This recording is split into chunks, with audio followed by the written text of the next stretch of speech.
Hello guys, welcome back to the channel, welcome back to the garage. So as you can probably tell, tonight we're going to be working on our 2011 Craigslist truck, the truck we got just the other day, with a blown transmission. So if you saw the last episode, you will have seen we did find out what the cause of the transmission failure was. Snapped an input shaft. Now this is a BD transmission, but with the research I've done, I think this is probably just a stock shaft transmission. I'm fairly confident that's not a billet shaft. So I guess just all the mileage, all the abuse, you know, 260,000, probably had the same shaft. I don't really know. It's hard to say. So anyhow, that transmission is toast. That's probably only good for a core, but I have our transmission that was in the race truck here originally, before we did our 48 swap. This is the transmission that was in the truck when I drove it back from Florida. So as you can see, obviously they're identical, except for one thing. This is out of a 2010 truck. This is out of a 2011. So if you guys look at this electrical connector here, it's covered in snow, but this is a gray colored electrical connector, and this one's the white one. So my understanding is they changed these trucks around in between 10 and 11. So if you have the gray style plug, you can't use the gray style plug transmission in an earlier 6.7. So a 07.5 to a 2010, you can't use that in there.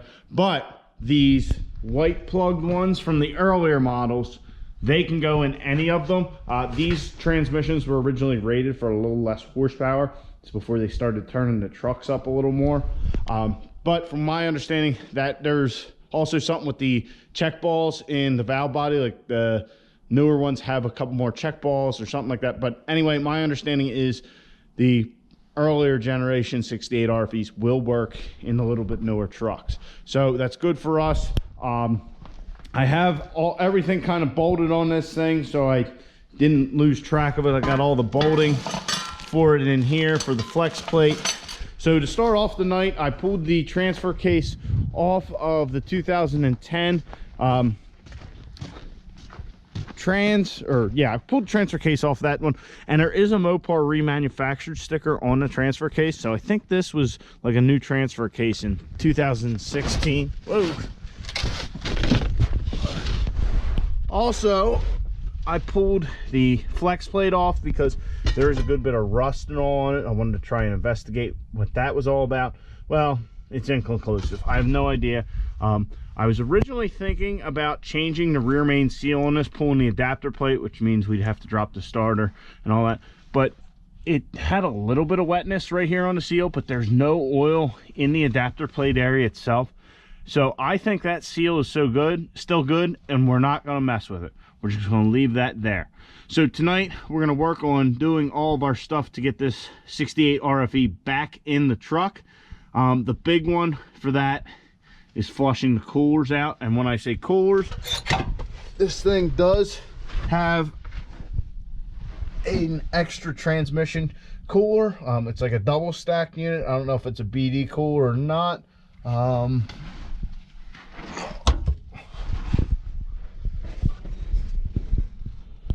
Yeah, I can't tell.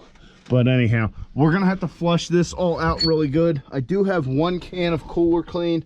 I don't think that's going to be enough, but what we'll do is undo, and I really don't care for, I'm really not fond of how those guys kind of did the lines for that. It's kind of yeah, I wouldn't have done it that way, put it that way. It just looks like shit. But anyhow, I'm going to undo this fitting right here, pull that hose off, and we'll try and hook a pump or something up like we've done in the past. We'll flush the whole cooler circuit back and have a piece of tubing on this one and drain it into our pan, and we'll try and get all the crap out that way. We'll see how we make out. We'll go till we have nice red fluid, and then we'll use our cooler flush and flush the rest of it out, and then we might even flush it again with ATF.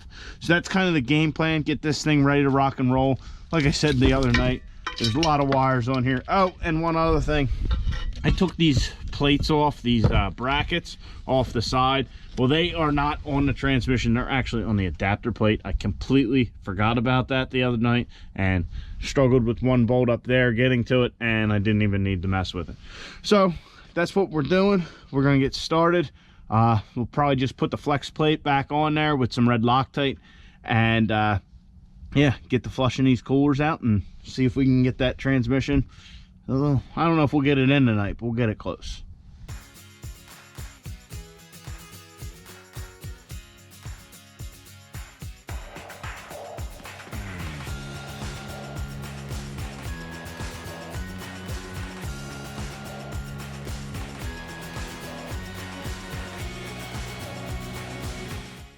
I've been screwing around here trying to flush this thing out, really just making a mess more than anything. But we're switching over to pump setup 2.0. Basically, I was trying to do it like 1 quart at a time. I didn't realize I had these 2.5 gallon jugs. Got the pump up there, battery to run the pump, which is what I was doing before with the quart. But this has a lot of cooler to it. But if you look, that fluid just looks ugh, it is ugly. So we're gonna just pump fluid through it until we get good red fluid out, and then we will try our can of cooler clean. I don't know if this doesn't work, we might have to get rid of the aux cooler. I don't know, but that is ugly.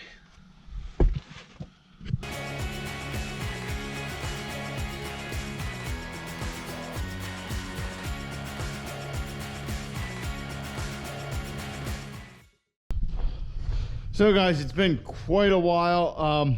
I was really struggling with this thing to get the cooler cleaned out, and well, we'll go into it. I was cleaning it out and I had my little pump going with my ATF and all. So what I was doing is I was putting fluid in here and just getting it out here, and I did it a couple different ways, but I could never get like a flow that I liked. Like, it just didn't seem like it had enough flow. I blew some air through it, you know, that seemed to work, but I still couldn't get that flow. So I decided, you know what, we don't really need the aux trans cooler. I don't have it on my gray truck, it's not an issue, so I decided to get rid of it, and it is now gone. Well, then I still couldn't get my cooler flow like I wanted, and I was thinking, hey, maybe one of these lines is clogged, I don't know. So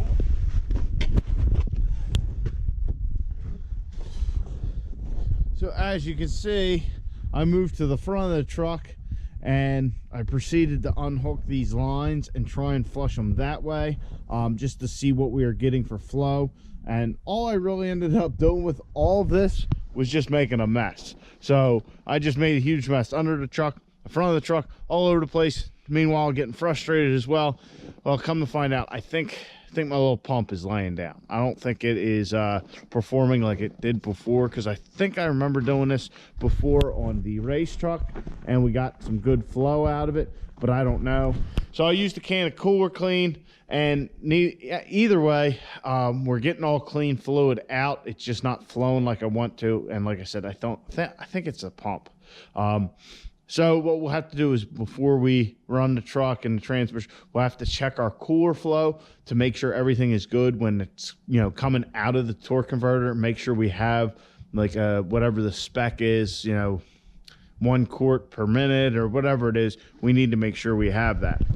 So here's the aux trans cooler that was on the truck. It's actually a BD aux cooler. As you can see, it's pretty thick, you know, it's like a double core or whatever. So we might be able to use that for something down the road. I don't know. I just didn't think that we needed it on there. Really, we're just putting this thing back to stock. Not back to stock, just getting it back running. You know, we don't need an aux trans cooler and all that kind of stuff. So the original plan for tonight was to get that done, which took way longer than I anticipated. But then I wanted to get the transfer case on there and on the transmission, and basically get the transmission under the truck, but it's way too late for that at this point. So I'm letting the 2 lines drain down from the trans core And I did bolt up the support brackets on the adapter plate, and while I was doing it, I'm starting to hem and haw. I'm thinking that we should change that rear main seal.